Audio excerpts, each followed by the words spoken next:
Good morning बच्चों। आज हम कक्षा 7 वसंत का 5वां पाठ पढ़ेंगे, मिठाई वाला।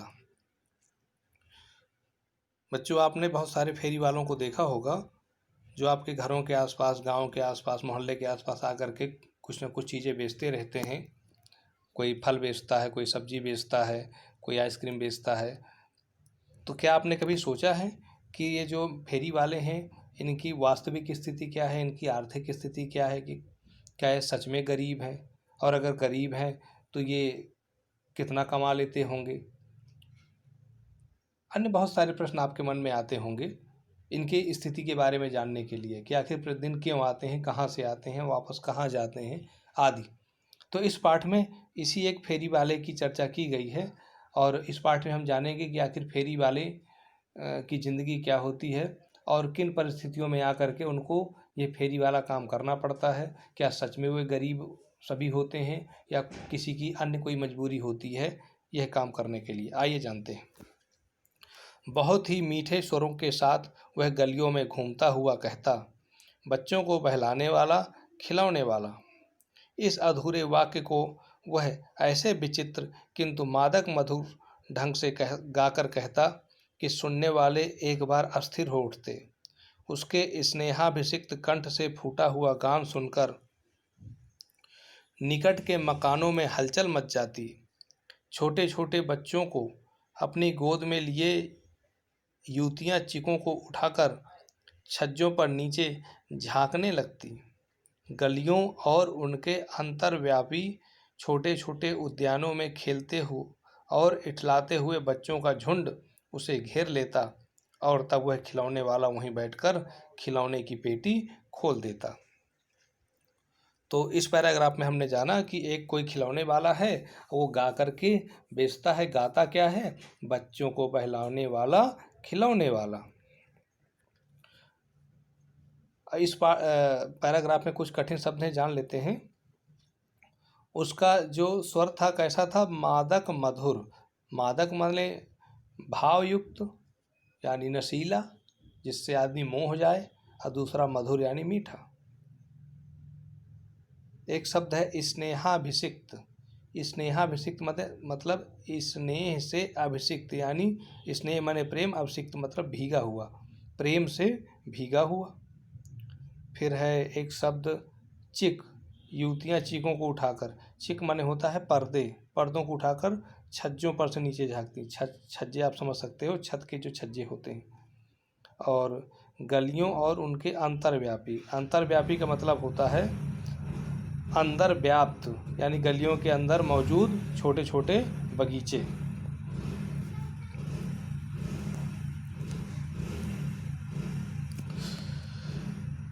अब आगे जानते हैं अगले पैराग्राफ में।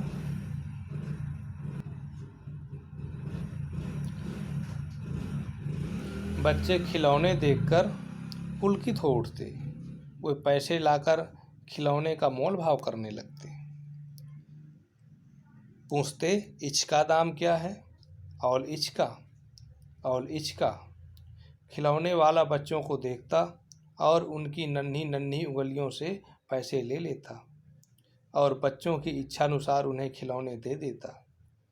खिलौने लेकर फिर बच्चे उछलने कूदने लगते, और तब फिर खिलौने वाला उसी प्रकार गाकर कहता, बच्चों को बहलाने वाला, खिलौने वाला।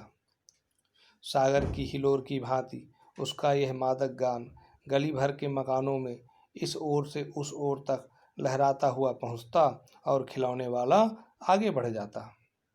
तो आपने देखा बच्चों कि जो दूसरे बच्चे आते थे खिलौने लेने, तो वो उनको खिलौने देता था, और बच्चे कैसे पूछते थे अपनी तोतली आवाज़ में, इसका दाम क्या है, उसका दाम क्या है, आदि।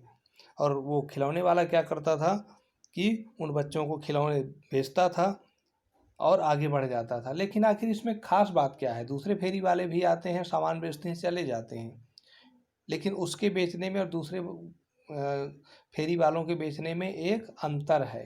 वो क्या अंतर है? आइए जानते हैं, आगे पता चलेगा। राय विजय बहादुर के बच्चे भी एक दिन खिलौने लेकर घर आए। वे 2 बच्चे थे, चुन्नू और मुन्नू। चुन्नू जब खिलौने ले आया तो बोला, मेला घोला कैसा सुंदर है। मुन्नू बोला, और देखो मेला कैसा सुंदर है। देखो वो भी अपनी तोतली आवाज़ में बोल रहे हैं, इसीलिए लेखक ने ऐसा कुछ लिख दिया है। मतलब ये हुआ कि चुन्नू कहता है मेरा घोड़ा कितना सुंदर है, तो मुन्नू कहता है देखो मेरा कितना सुंदर है। ये मतलब हो गया इसका। देखते हैं आगे। दोनों अपने हाथी घोड़े लेकर घर भर में उछलने लगे। इन बच्चों की माँ रोहिणी कुछ देर तक खड़े खड़े उनका खेल निरखती रही।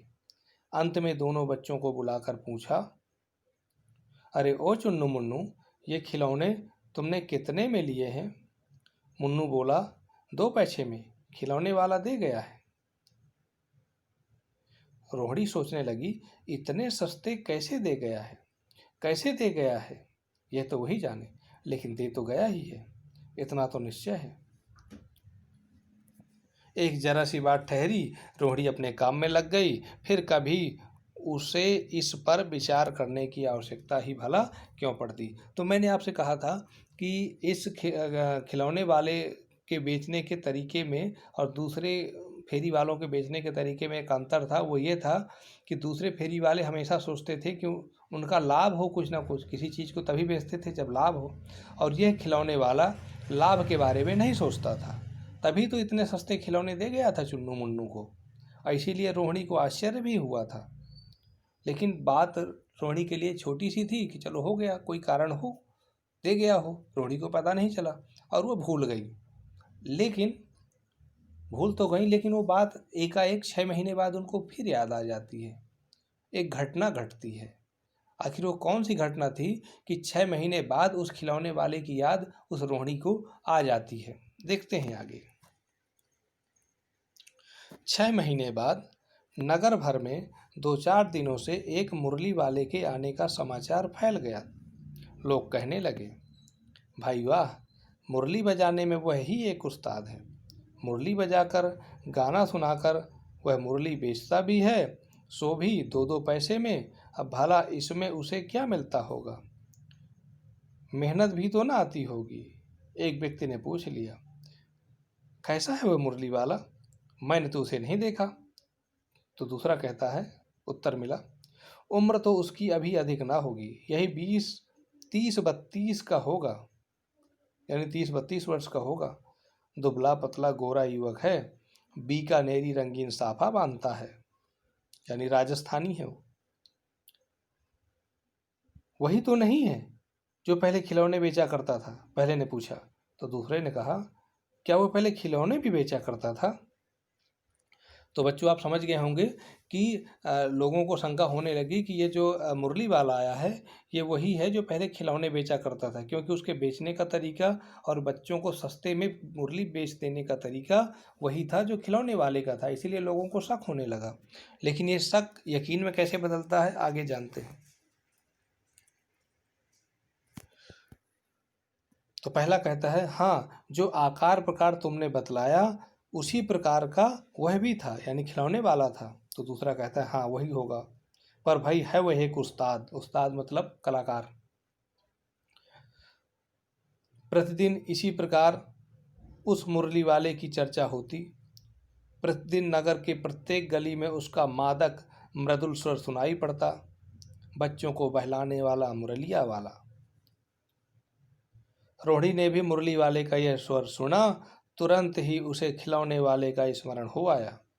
उसने मन ही मन कहा, खिलौने वाला भी इसी तरह गा गा कर खिलौने बेचा करता था। रोहिणी उठकर अपने पति विजय बाबू के पास गई और कहती हैं, जरा उस मुरली वाले को बुलाओ तो चुन्नू मुन्नू के लिए ले लूं, क्या पता ये फिर इधर ना आए, वो भी जान पड़ता है पार्क में खेलने निकल गए हैं। देखिए, राय बहादुर की पत्नी रोहिणी ने उनसे कहा कि जरा इस मुरली वाले को बुलाओ तो हम इससे चुन्नू मुन्नू के लिए मुरली ले लें। यद्यपि वो मुरली तो लेना ही चाहती थी, साथ में जानना भी चाहती थी कि क्या ये वही खिलौने वाला है जो मुरलिया बेच रहा है अब। तो विजय बाबू एक समाचार पत्र पढ़ रहे थे, उसी तरह उसे लिए हुए वे दरवाजे पर आकर मुरली वाले से बोले, क्यों भाई, किस तरह देते हो मुरली? तो ये प्रश्न तो उन्होंने सुना मुरली वाले ने, लेकिन देखिए जैसे ही मुरली वाला आता था तो बच्चे इस तरह से भागते थे कि देखिए जब भागते तो क्या होता, किसी की टोपी गली में गिर पड़ी, किसी का जूता पार्क में ही छूट गया और किसी की सोथनी यानी पाजामा ही ढीली होकर लटक गई। इस तरह दौड़ते हाँफते बच्चों का झुंड आ पहुंचा। एक स्वर में सब बोल उठे, अम्बी लेंदे मुरली और अम्बी लेंदे मुरली, मतलब हम भी लेंगे मुरली और हम भी लेंगे मुरली, ये मतलब हुआ।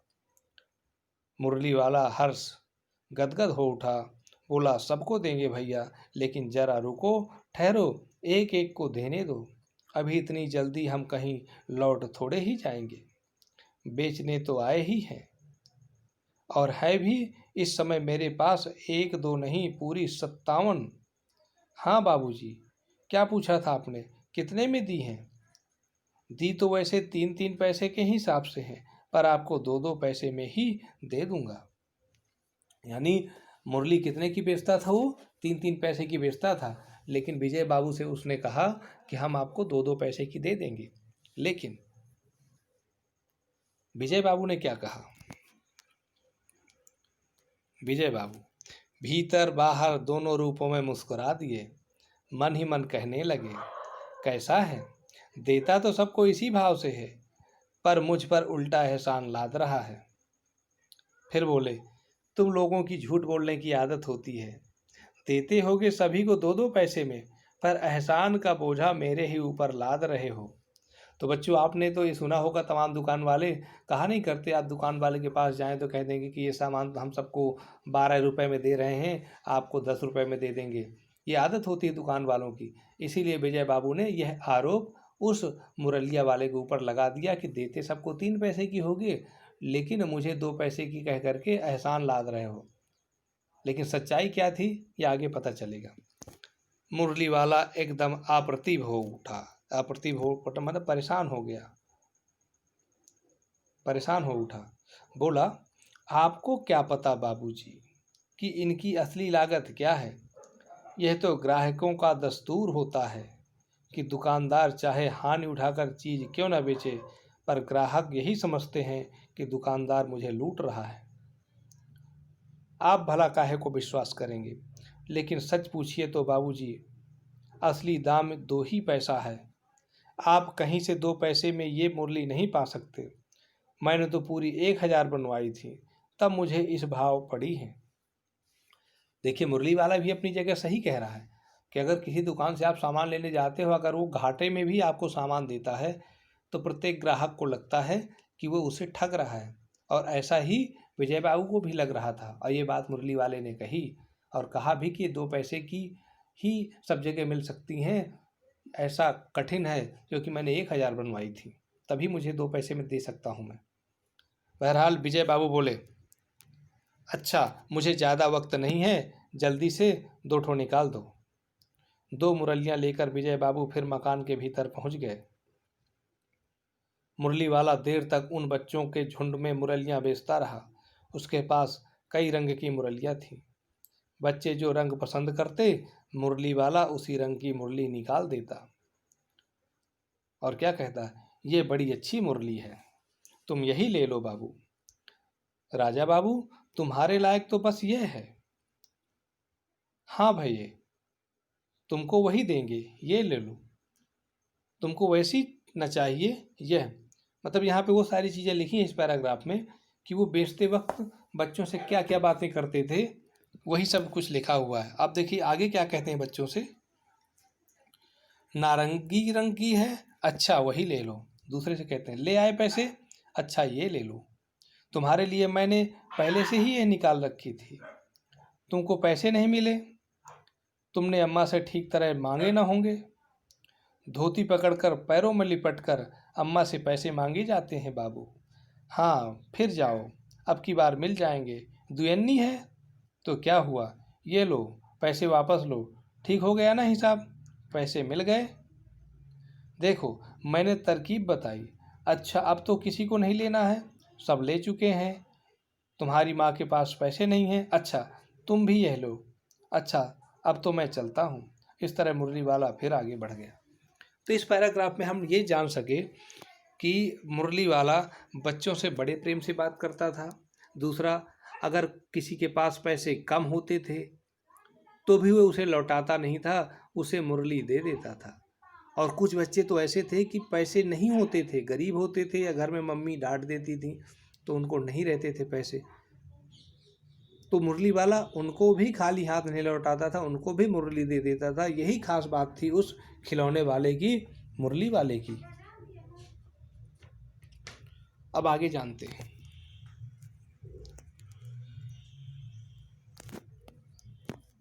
अब वो चला गया मुरली वाला, तो आगे क्या हुआ। आज अपने मकान में बैठी हुई रोहड़ी मुरली वाले की सारी बातें सुनती रही। आज भी उसने अनुभव किया कि बच्चों के साथ इतने प्यार से बातें करने वाला फेरी वाला पहले कभी नहीं आया। फिर वह सौदा भी कैसा सस्ता बेचता है, भला आदमी जान पड़ता है। समय की बात है, जो बेचारा इस तरह मारा मारा फिरता है, पेट जो ना कराए सो थोड़ा।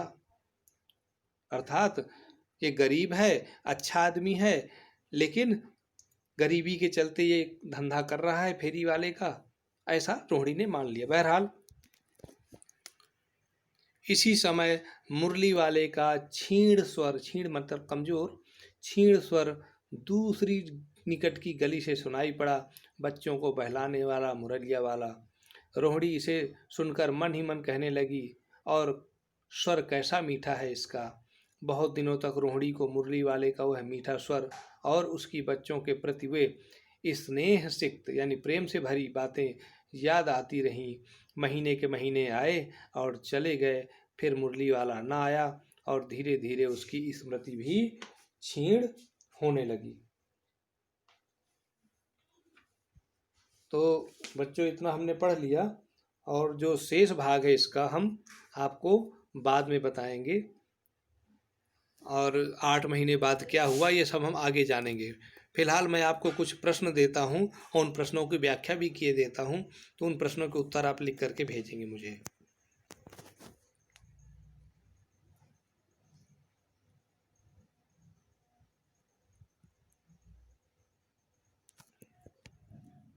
पहला प्रश्न, मिठाई वाला यानी जो मुरली वाला था, खिलौने वाला था, वही मिठाई वाला आगे मिठाई वाला बन के आएगा, वो हम जानेंगे बाद में। तो मिठाई वाला अलग अलग चीज़ें क्यों बेचता था और वह महीनों बाद क्यों आता था। तो इसके जो कुछ कारण संभावित हो सकते हैं वो ये हैं कि मिठाई वाला अलग अलग चीज़ें इसलिए बेचता था क्योंकि बच्चे एक ही चीज़ हमेशा नहीं खरीदते हैं, उन्हें भी अलग अलग चीज़ें चाहिए। जिन बच्चों ने खिलौने खरीद लिए हैं तो कुछ दिन बाद उनको खाने वाली चीज़ें चाहिए या बजाने वाली मुरली इत्यादि चाहिए। इसीलिए वो बच्चों की पसंद को देख करके अलग अलग चीज़ें बेचता था, क्योंकि बच्चे एक ही चीज़ ले करके खरीद करके बोर हो जाते थे, ऊब जाते थे। और वो महीनों बाद क्यों आता था। अगर रोज़ आएगा तो क्या बच्चे खरीदेंगे? नहीं। रोज़ आएगा तो क्या घर वाले पैसे देंगे बच्चों को? नहीं। या दूसरी बात हो सकती है कि वो महीनों बाद इसलिए आता था कि वो केवल एक ही गांव में बेचता नहीं था, वो बहुत सारे गांव में जा कर के बेचता था, तो उसी गांव का नंबर वो कई महीनों बाद पड़ता रहा होगा। वो कई गांव में बेचने चला जाता रहा होगा, 6 महीने बाद उस गांव में दोबारा लौट करके आता रहा होगा। इसी वजह से कई महीनों बाद वो लौट के आता था, अर्थात वो अन्य दूसरे गांव में बीच में बेचने चला जाता था। तो ये उत्तर आप इसके लिख सकते हो। दूसरा, मिठाई वाले में वे कौन से गुण थे जिनकी वजह से बच्चे तो बच्चे, बड़े भी उसकी ओर खींचे चले जाते थे। तो उसके गुणों की चर्चा करें तो मिठाई वाला एक अच्छा व्यक्ति था, ईमानदार व्यक्ति था, बहुत मीठा बोलता था, बच्चों को बड़े प्रेम से अपना सामान बेचता था, उदार था, कभी बच्चों को वापस नहीं लौटाता था, पैसे हों ना हों या कम हों कभी नहीं लौटाता था, बच्चों को ठगता नहीं था, ईमानदार था, बेचता था, ईमानदारी से बेचता था। तो ये गुण आप लिख सकते हो कि उसकी ईमानदारी, उसकी उदारता, उसकी मीठी वाणी, उसका मीठा गाना, बच्चों के प्रति प्रेम, ये कुछ ऐसे गुण थे कि छोटे बच्चे तो छोटे बच्चे, बड़े भी उसकी ओर खींचे चले जाते थे। उम्मीद है आपकी समझ में आ गया होगा। तीसरा, विजय बाबू एक ग्राहक थे और मुरली वाला एक विक्रेता। दोनों अपने अपने पक्ष के समर्थन में क्या तर्क पेश करते हैं? तो ये अभी अभी हमने पढ़ा है, इसके बारे में एक बार और मैं बता दूं। विजय बाबू कहते हैं कि दुकान वाला सबको जिस भाव में देता है उसी भाव में तो देता ही है, लेकिन जब ग्राहक उसके सामने आ जाता है तो उसको कहता है कि दूसरे के मुकाबले मैं आपको सस्ते में दे रहा हूँ। ये सभी दुकानदार कहते हैं और ग्राहक के ऊपर एहसान लादने का कार्य करते हैं। जैसे कि इस पाठ में कहा गया कि मुरली वाला कहता है कि मैं सबको 3 पैसे में मुरली देता हूँ, मैं आपको 2 पैसे में दूंगा। और इसी बात को लेकर विजय बाबू कहते हैं कि सारे दुकानदार एहसान लादने की कोशिश करते हैं ग्राहक के ऊपर। और मुरली वाले ने तर्क दिया था कि दुकानदार चाहे जितनी हानि उठाकर, चाहे जितना घाटा उठाकर ग्राहक को सामान बेच दे, हमेशा ही ग्राहक को लगता है कि दुकान वाला उसको ठग रहा है, लूट रहा है। तो ये तर्क आप दोनों लिख लीजिएगा। चौथा, खिलौने वाले के आने पर बच्चों की क्या प्रतिक्रिया होती थी?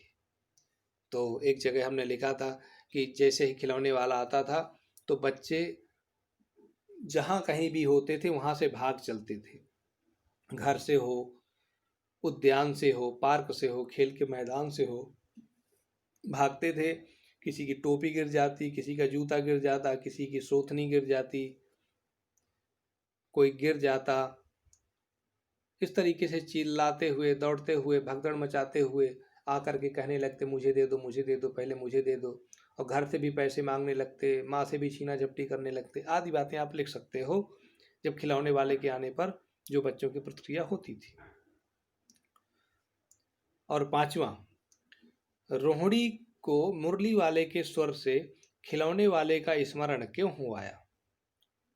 तो बहुत ही सरल उत्तर है, मुरली वाले के स्वर से खिलौने वाले का स्मरण रोहिणी को इसलिए हो आया क्योंकि जिस प्रकार से खिलौने वाला गा गा करके अपने खिलौने बेचता था, उसी प्रकार से मुरली वाला भी उसी मधुर कंठ से गा गा करके अपनी मुरली बेचता था।